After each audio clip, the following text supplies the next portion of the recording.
Hello, class. I don't know exactly where to start. I always look to you for inspiration, and you're not out there to give it to me. So I've got to look at my daughter-in-law for my inspiration. So I think this is where I will start. Ladies and gentlemen, this is the project that I have looked forward to ever since the semester began, and that's our poetry project. So today, I'm going to share with you my favorite poem in the entire world. I know there are millions and songs and beautiful songs and poems, but ladies and gentlemen, this is my favorite. But before I share it with you, and remember this is like a pattern for you to follow, but I know yours will be much better than my presentation, but anyway, here I go. Before I start, however, I've got to set you up. You remember the first of the semester when we studied denotation, the definition? You remember the definition of denotation is what? That's right, the dictionary definition of the word. And we also know we looked at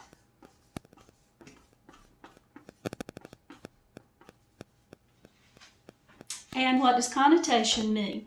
Think back to the literary quiz we had on night 3. And last week when Lizzie reminded us that connotation means the way the word makes you feel. Emotion, the way the word makes you feel. And these terms are important in understanding the poem that I'm going to share with you today. Although I could share My Girl with you if you're familiar with that song by The Temptations, because that was my husband and my favorite song when we were dating and on through our marriage. I would tell you a story from the Naked City were you here, but maybe I'll tell you that another time. But anyway, this is my favorite, even above My Girl. So denotation and connotation, the way the words make us feel, are very important in the poem that I am getting ready to share with you. Now, ladies and gentlemen, this is a marriage of a traditional classroom and technology, so bear with me. I'm going to see if my daughter-in-law can see the word that I am going to put up. If not, I will write it as well.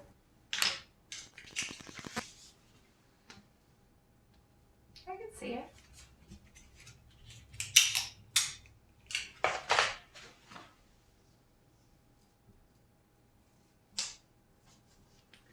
Okay, ladies and gentlemen, what is the definition of, the dictionary definition, the denotation of lullaby? Think about it a moment. If you were here, I know Lizzie and Aaron and Jacob and Andrew and Allie and all of you would be calling out all these different definitions. But yes, lullaby is a song that is usually sung to a baby to lull the baby to sleep, or perhaps your significant other to sleep. But a lullaby is calming, and that goes along with the connotation of the word. And if I were to ask for that, all the rest of you would be chiming in. The way the word makes you feel is calm and relaxed and safe and secure and protected, and you're thinking about your mother or your grandmother or your daddy or your papa holding you and rocking you and lulling you to sleep. So that's the way we usually look at the word lullaby. Well, now, what about the word sea? We know the dictionary definition of the word sea: the ocean, the beach, seaside. Now let's think of the connotation of the word sea. Oh my gracious, my family and I are looking forward to going to the beach, if we're allowed, in June. And we're looking forward to it because of the connotation of the word sea and beach and seaside, the relaxation, the refreshing, the oasis we talked about in the beginning of the semester. And so, sea and lullaby, which leads me to the title of my poem, which is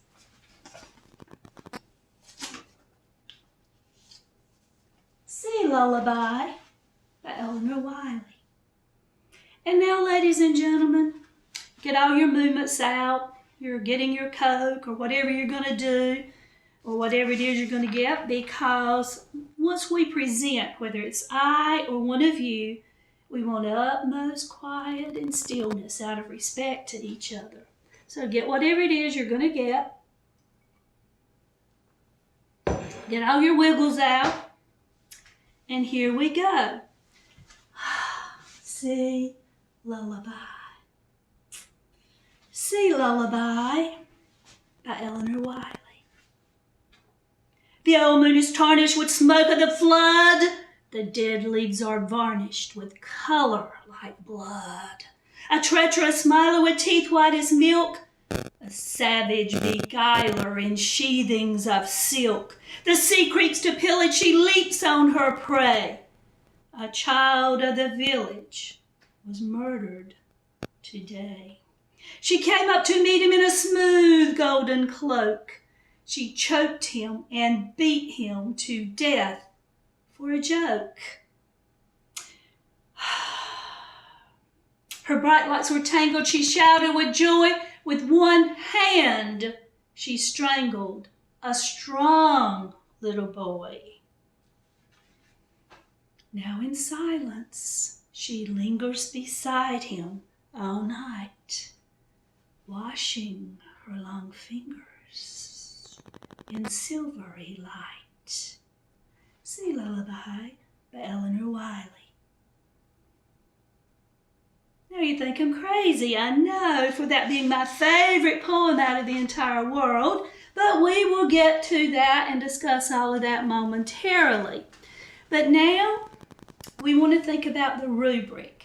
And we know that another thing we have to do when we're presenting is talk about the literary elements in our poem. So let's do that now. So if we were in a live classroom, my question would be, what do you think is the most important literary device that Eleanor Wiley used in this poem to get her message across, to get her tone, to establish the mood? What do you think is the most important? Well, I hear some of you, and I'm not going to call names because I would omit somebody, and I don't want you traumatized, remember, like I was in the second grade when my second grade teacher forgot me, so I'm not going to call all your names. So I hear several of you saying personification. And indeed, here we go, technology. Old school. I hear you saying personification, and I can really understand why you're saying personification, but we will discuss that in just a moment. But what's another literary element somebody would say? Oh yes, I'm sure that you heard like, color, like blood, teeth white as milk. Some of you are saying that Eleanor Wiley used simile to get her point, to get her mood across. And then a few more of you who are very astute would have said, oh, well, I think metaphor is the most important because the entire poem is personifying the sea as a woman, so it's a metaphor saying that the sea is a woman, even though she's not a woman, although some of you might think she's like some of the women you know. And then, drum roll, I hear Jacob and some of the rest of you saying, that's easy. Ask me a hard one, like Oedipus. Irony. Miss Parker, that was the exact opposite of Sea Lullaby. That was the exact opposite of lulling someone to sleep. It was killing someone. So irony, the direct opposite. Well, I tend to agree that irony is the most important in getting the mood and tone across. However, without the personification, the metaphor, the simile, it wouldn't work.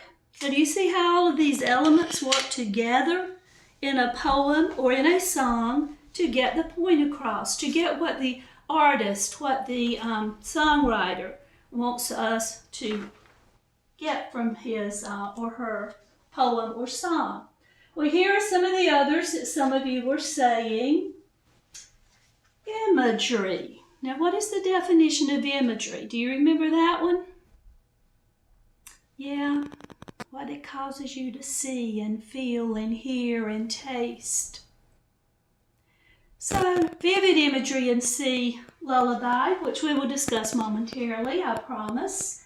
And sound. Some of you were saying the sound of the poem, the rhythm, the rhyme, and perhaps especially in the last stanza when you kept hearing which word, which sound rather than word. Didn't you hear a lot of sounds in the last one? Is silvery light. Wash her long fingers in silvery light. So sound is very important, and we'll discuss that a little more in detail in just a few moments too. And the old moon tarnished like blood.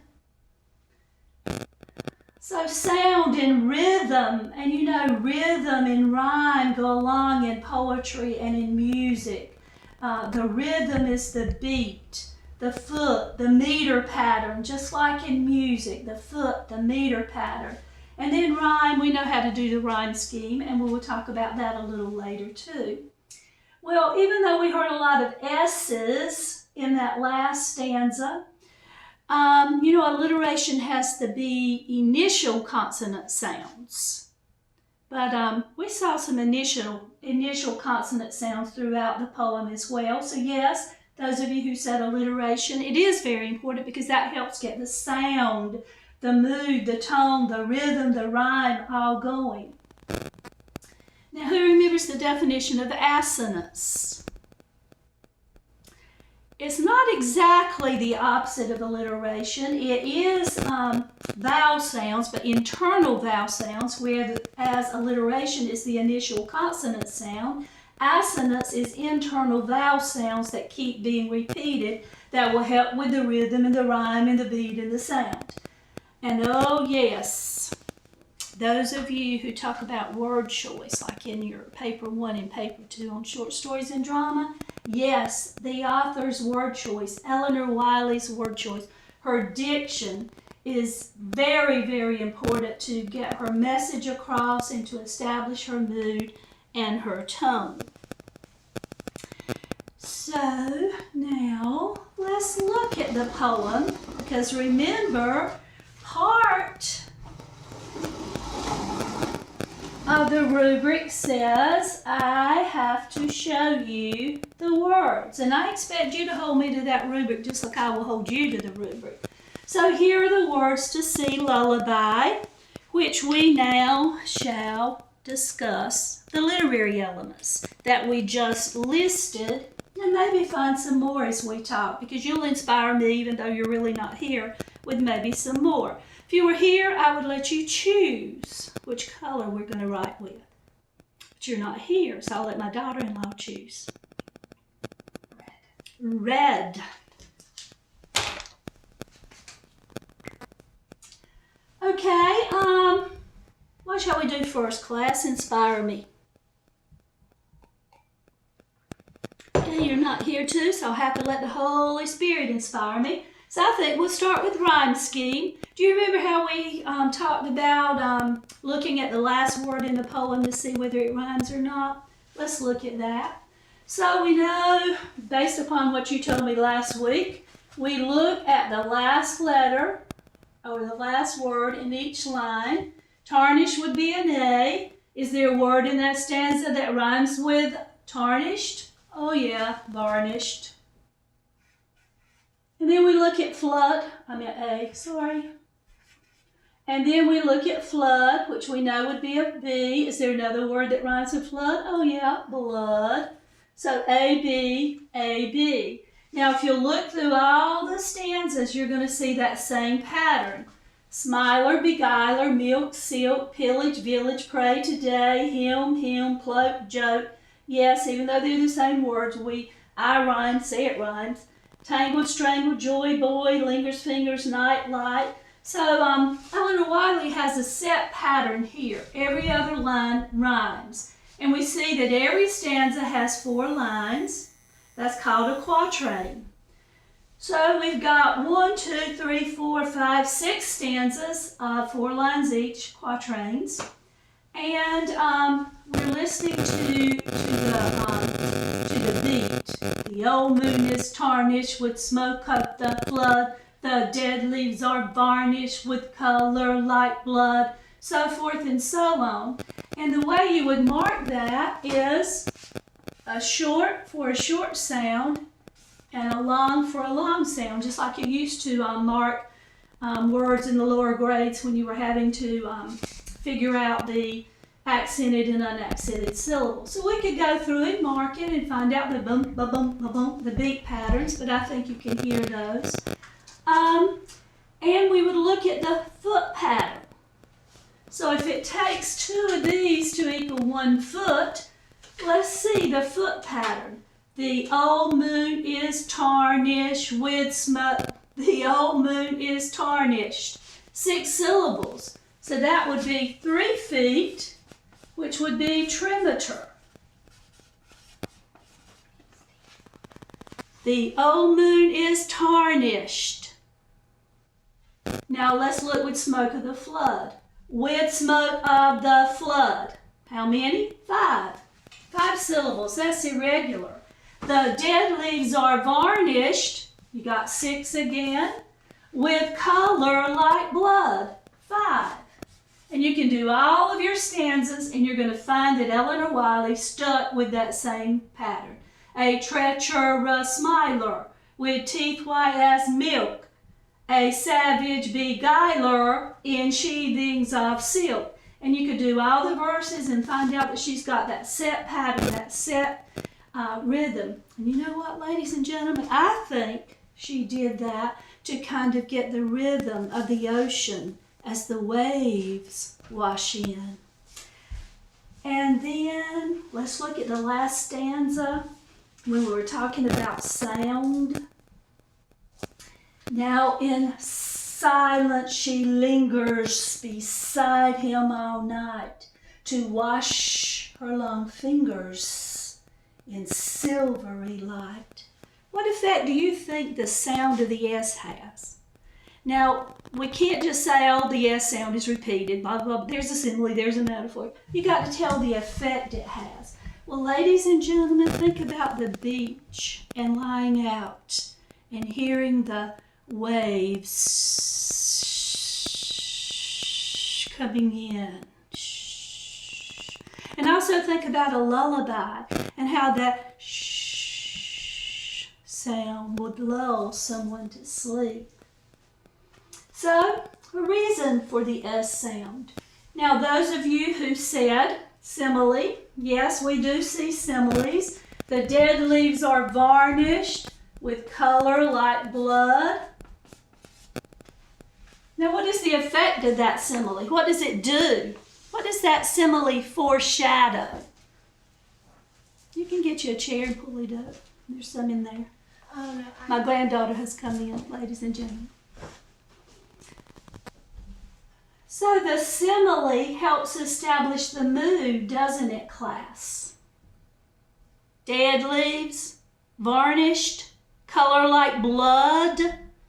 Are you hearing some foreshadowing there? We didn't even mention the word foreshadowing. But are you not seeing some foreshadowing? That something bad is going to happen in this sea lullaby, color like blood. And you also see the British spelling of color here. That might tell you something about the author. A treacherous smiler. Some of you are going, we got us a metaphor there. Didn't say she was smiling like someone treacherous. It said she was a treacherous smiler. So we got us a metaphor here. Well, actually, the entire poem is a metaphor saying that the sea is a woman without actually saying it's a woman. And then we got another simile with teeth white as milk. I don't know about you, but I would love to get my teeth white. Didn't have them really, really white. But I've seen some people with their teeth so white, they kind of look demonic. And I think that that is what we're seeing here. Her teeth are white as milk. She's a treacherous smiler. She's a savage beguiler, another metaphor. And she's wearing sheathings of silk, and we're hearing alliteration there. So we got simile and metaphor. Let's keep going. Well, let's go back up to the top in the beginning. The old moon is tarnished with smoke of the flood. What does Eleanor Wiley accomplish in those two lines? What does she establish? Yes, I heard someone in the back say setting. So what time of year is this poem set? If the old moon is tarnished with smoke of the flood and the dead leaves are varnished with color like blood? Yeah, she's setting it up. We know it's the fall. We know we're at the beach on the seaside during the fall of the year. And ladies and gentlemen, what is the fall a symbol of? That's right, dying. Oh, more foreshadowing. The sea creeps to pillage. She leaps on her prey. A child of the village was murdered today. Let's switch to word choice, to diction now. What's some words that you see that she purposefully chose to get her mood and her tone and her message across? What about, and I would love for you to be here to tell me, what about creeps to pillage? Someone creeping. Doesn't that give you imagery? Someone creeping. And the sea creeps to what?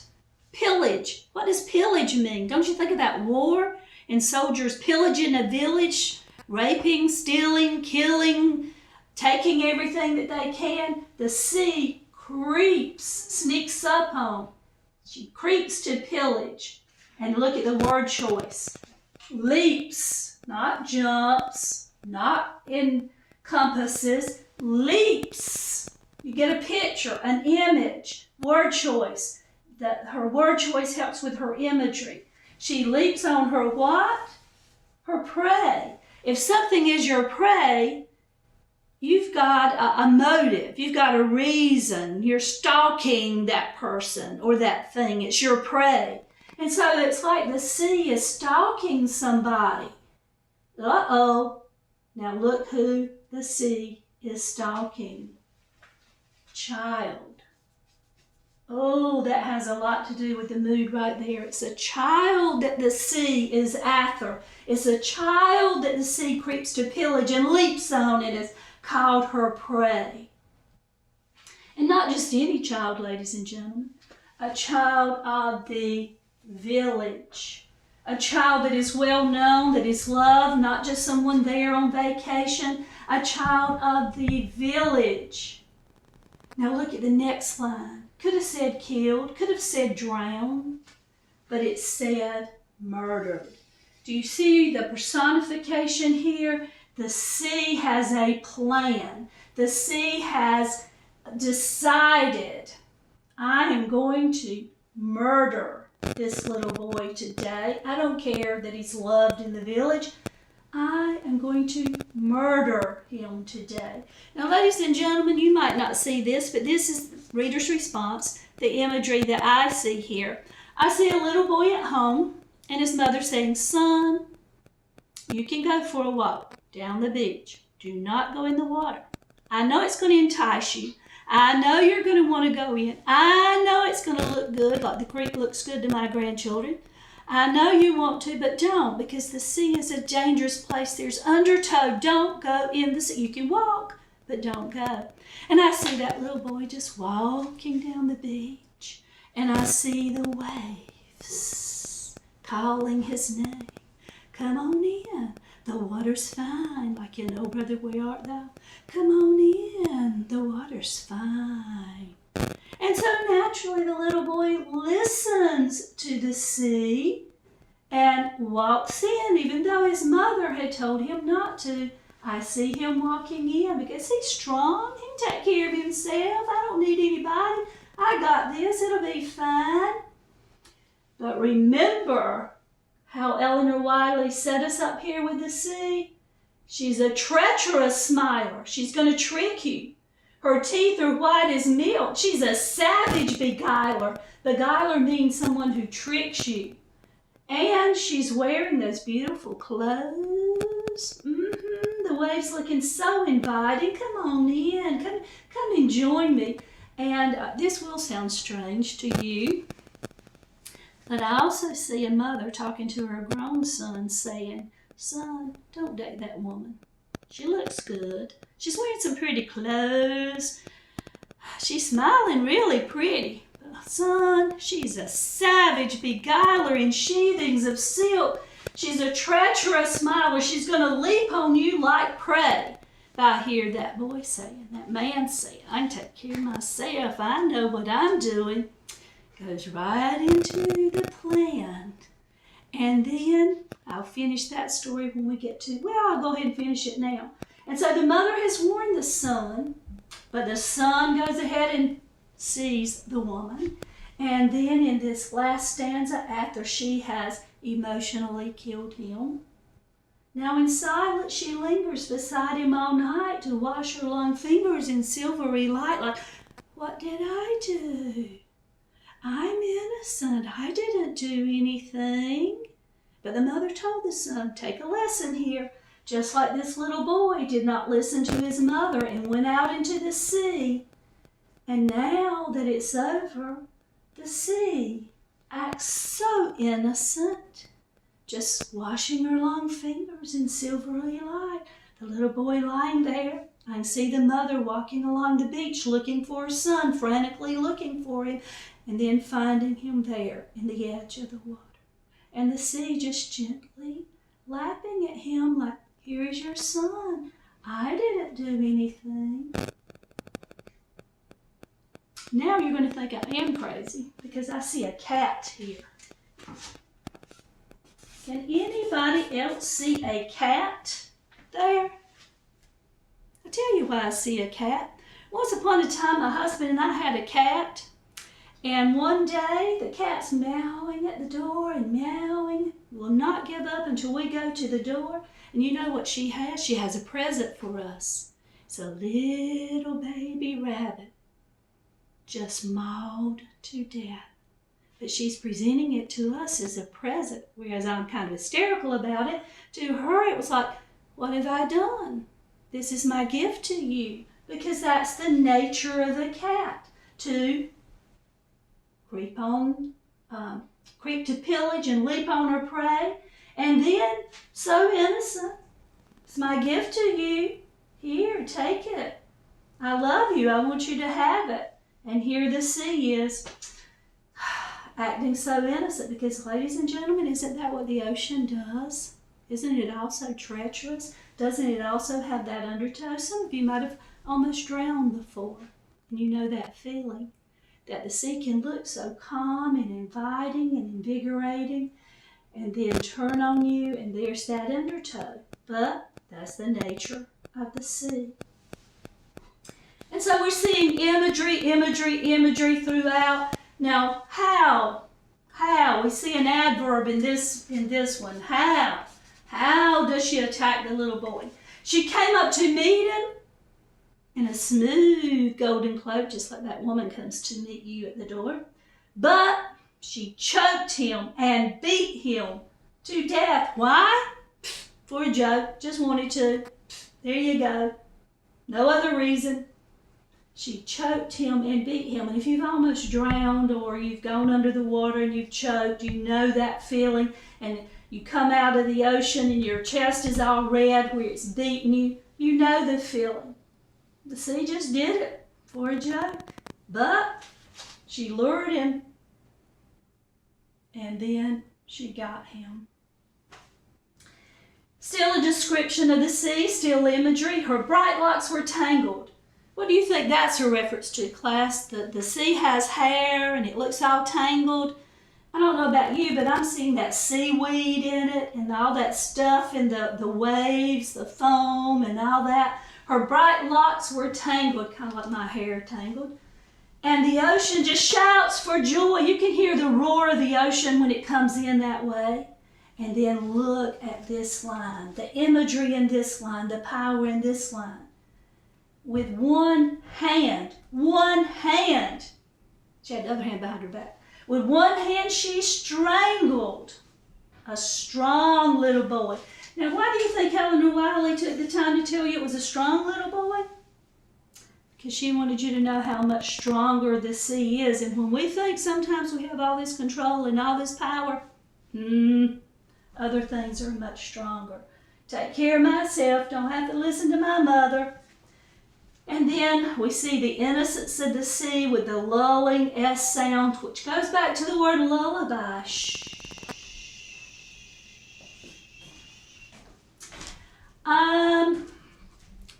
Let's see. We saw personification, the whole poem, referring to the sea as if it's a human being, as if it is a woman, and a treacherous woman, by the way. Not all women are treacherous. Some of us can be trusted men. We have seen simile. The whole poem is a metaphor. We have seen irony, the opposite of what we expected. We've looked at imagery. We've looked at sound, rhythm, rhyme, alliteration, assonance. We can see the EA sound repeated, the O sound repeated throughout. And so we have assonance and diction. We looked at the word choice. We looked at the foot and meter pattern. And there are others. And we could just keep going on and on and on and discussing this, which seems to be a relatively simple poem that middle schoolers could enjoy. But you can see how complex it can also be when we really get in depth and start discussing it.